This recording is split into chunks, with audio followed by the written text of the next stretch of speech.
We're working really hard as a university to address climate change.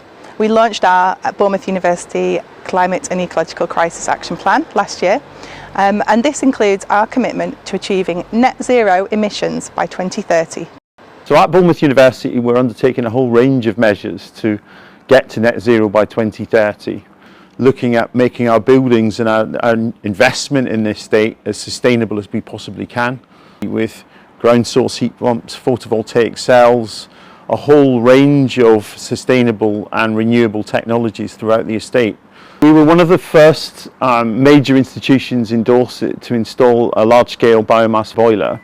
The biomass takes locally sourced wood chip, burns it at temperature to create obviously heat. We put through a heat exchanger, then that basically means that we don't have to power our boilers in the same way, reduces our reliability on gas, which is obviously a greenhouse gas, and reduces our emissions in turn.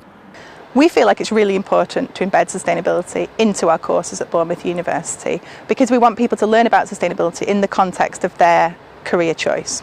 Alongside of my master's degree here, I've actually been able to be involved in a local project that Bournemouth University is running. Basically, we've created these 3D printed artificial reef blocks. We've put them under the sea locally, so they promote the growth of seaweeds and seagrasses, which help draw in carbon and help with climate change, and as well as that creates new habitats for a whole range of other marine species.